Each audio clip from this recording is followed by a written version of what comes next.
Dua pelaku kasus tindak pidana perdagangan orang di NTB ditangkap polisi. Simak video sampai tuntas. Satgas Tindak Pidana Perdagangan Orang atau TPPO Polda Nusa Tenggara Barat atau NTB menangkap dua orang atas kasus pengiriman tenaga kerja migran Indonesia ilegal ke negara wilayah Timur Tengah. Adapun dua tersangka tersebut yakni SR 41 tahun berperan sebagai perekrut dan HW 39 tahun sebagai sponsor. Adapun korban berjumlah 4 orang berinisial S, MI, HS, dan DA. Mereka berasal dari Lombok Timur. Para korban sudah hendak diberangkatkan ke Timur Tengah dan lebih dulu transit di Jakarta. Selain itu, terdapat juga 9 orang calon korban yang sedang direkrut dan dijanjikan akan diberangkatkan oleh tersangka ke luar negeri.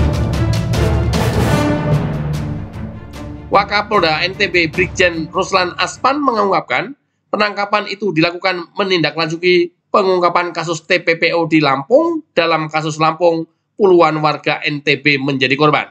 Ruslan mengungkapkan modus para tersangka yakni membuat pelatihan kerja yang tidak berizin untuk merekrut para korban.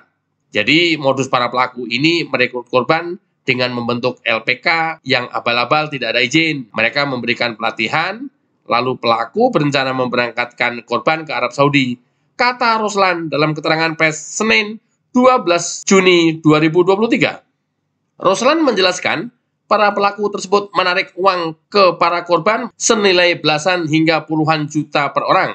Korban 4 calon TKI dipungut bayaran 20 juta, ada yang 14 juta per orang, dan total keseluruhan kerugian yang dialami korban 84 juta dijanjikan untuk pembuatan paspor, medical check up, tiket transportasi sampai ke negara tujuan Timur Tengah, kata Ruslan.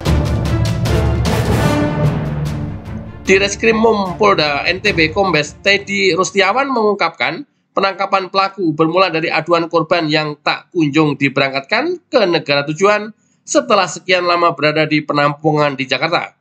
Namun setelah dikirim ke Jakarta pada sekitar akhir Desember 2022 dan ditampung di kos-kosan selama 3 bulan, para korban akhirnya pulang ke Lombok karena tidak ada kejelasan pemberangkatan ke luar negeri, serta pelapor sudah tidak mempunyai uang untuk biaya selama di Jakarta, kata Teddy.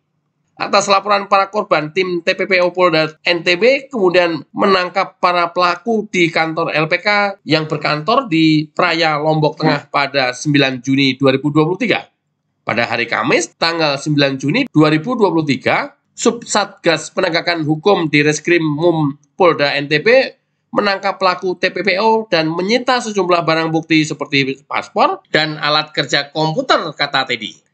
Atas perbuatannya, para pelaku dikenakan pasal 10 dan 11 junto pasal 2 atau pasal 4 Undang-Undang RI nomor 21 tahun 2007 tentang pemberantasan tindak pidana perdagangan orang dan atau pasal 81 junto 69 Undang-Undang nomor 18 tahun 2017 tentang perlindungan pekerja migran Indonesia dengan ancaman penjara paling singkat 3 tahun dan paling lama 15 tahun. Informasi dikutip dari berbagai media massa. Inilah salah satu bentuk komitmen pemerintah dalam melindungi warganya dari penjahat perdagangan orang pengiriman TKW ke luar negeri secara ilegal. Anda masih berminat bekerja ke luar negeri secara ilegal? Keputusan ada di tangan Anda.